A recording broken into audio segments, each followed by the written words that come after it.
Assalamualaikum warahmatullahi wabarakatuh, Buya. Salam. Saya dengar ceramah Buya, kalau ruh itu bisa mendengarkan kita berbincang-bincang. Itu tuh ketika ruh tepat di atas kuburannya, atau ketika di rumah juga mendengar. Soalnya kalau ternyata di rumah juga ruh-ruh itu bisa mendengar, saya akan amalkan membaca surat Yasin di rumah untuk menghibur atau mendoakan kakek nenek yang telah lama meninggal dunia. Karena kalau harus ke kuburannya lumayan jauh, Buya. Terima kasih, mohon penjelasannya. Bismillah. Masalah orang meninggal mendengar orang yang hidup ini hampir disepakati. Memang ada perbedaan. Sebagian mengatakan tidak mendengar. Tapi Nabi pernah menyeru waktu selesai perang Badar, dipanggil ya Aba Jahal, ya Aba Syaibah binti Utbah dan seterusnya. Orang-orang dipanggil Rasulullah. Sampai saya tidak marah, ya Rasulullah, mereka tidak mendengar. Mereka sudah mati, masa mendengar? Sampai Nabi menjawab, engkau tidak lebih mendengar dari mereka. Artinya mereka mendengar. Kemudian juga kita disunnahkan kalau ziarah kubur mengucapkan apa? Assalamualaikum. Nah, berarti ini mengisyaratkan bahwasanya mereka mendengar.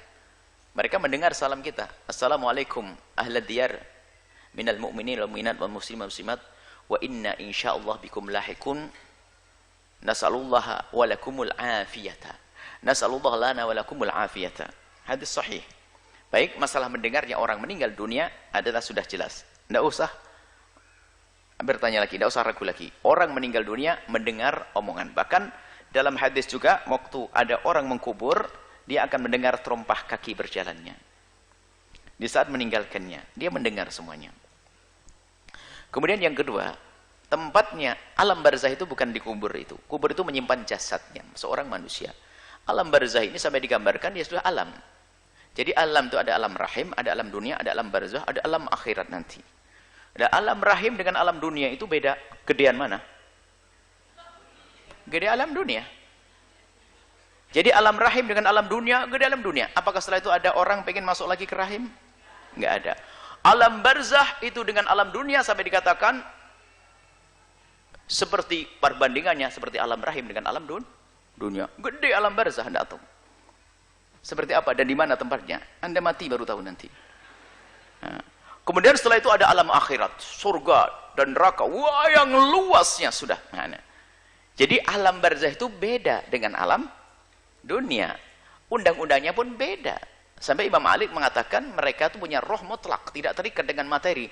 Artinya bisa melihat dengan cara undang-undang di alam barzah, bisa melihat Amerika, Jepang dan sebagainya dalam waktu saat. Cuman cara pandangnya bukan cara pandang syahwat. Sampai suatu kita ada yang bertanya, jadi kalau orang tua kita melihat kita, malu dong saya berhubungan suami istri. Sampai pertanyaan, masuk akal pertanyaannya. Sekarang dipikir dia melihat kita dengan undang-undang dunia. Undang-undangnya bukan ilmu dunia, undang-undangnya adalah undang-undang alam barzah. Yaitu apa? Amal baik dan buruk. Kalau melihat anaknya, seorang anak perempuannya melayani suaminya, hubungan suami istri, bagi seorang ibu adalah jadi amal baik. Bukan hubungannya. Karena tidak ada syahwat lagi di situ, bukan urusan syahwat. Nah, jadi mendengar dan melihat.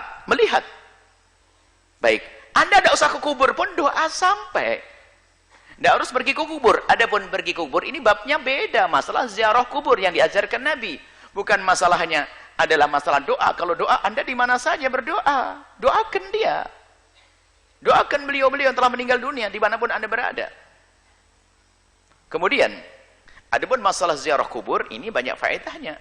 Kuntu nahaitukum an ziyaratil qubur. Aku pernah melarang kalian ziarah kubur, kata Nabi. Ala fazuruha, sekarang dianjurkan Nabi. Ziarahlah kubur kalian fa innaha tudzakirukumul mauta, tudzakirukumul akhirata. Karena ziarah kubur mengingatkan engkau akan akhirat. Jadi kalau kita ziarah kubur siapa saja untuk mengingatkan akhirat. Bahwasanya kita pun bakal mati. Semakin hari kita semakin dekat dengan ini liang. Agar kita sadar untuk semakin giat dalam beribadah. Memanfaatkan waktu yang tersisa, memanfaatkan hembusan nafas yang masih ada, menjauhi kemaksiatan. Kemudian setelah itu apa? Mendoakan juga, mendoakan di tempat yang jauh nyampe, dekat juga nyampe.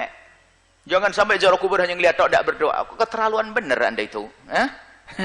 Mendoa sekali, maka doa di atas kubur sah, membaca Al-Quran di atas kubur sah, bukan di atas, saya masih di kubur sah. Membaca Quran di kamar sah, baca Quran di sawah sah, baca Quran di mana saja sah. Jangan sampai dirubah, baca Al-Quran di kubur jadi haram. Nggak ada aturan begitu. Saya ziarah kakek saya ingin membaca, saya ingin mengambil ibrah, berarti saya juga bakal mati seperti kakek. Cukup sampai di situ saja.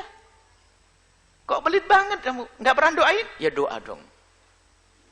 Allah firlahu warhamhu wa'afi. Cukup dengan doa. Ada sebab-sebab dikabul doa. Apa itu? Dengan amal soleh, baca Quran, baca ini dan sebagainya, agar doa dikabul. Belum lagi masalah ihda'u thawab yang ulama kebanyakan mengatakan nyampe, pahala baca amal baik sebaik-baik banyak-banyaknya, lalu Anda hadiahkan. Bagi yang mengatakan tidak sampai, itu urusan Anda. Saya kirim kepada Anda insyaallah, jangan khawatir. Yang nggak percaya tetap saya kirimin nanti. Jadi permasalahannya adalah ini beda masalah ziarah kubur. Jadi kalau Anda dalam mendoakan, biarpun Anda tidak bisa ziarah, jangan lupa doa. Ziarah Anda dengan batin Anda, ziarah kubur. Itu adalah memang sunnah. Nggak ada yang mengingkari masalah ziarah kubur ini. Ziarah kubur adalah sunnah. Ziarah kubur asal manusia saja sunnah. Bagaimana jika itu ziarah baginda Nabi Muhammad sallallahu alaihi wasallam? Ada akhir zaman yang mulai dirubah. Ziarah kubur Nabi jadi bid'ah. Aneh sekali. Ziarah orang tua kita sunnah, ziarah kubur Nabi jadi bid'ah. Baik, semoga Allah menjaga iman kita, mengampuni kita, dan berikan keselamatan husnul khatimah, melapangkan kubur kita.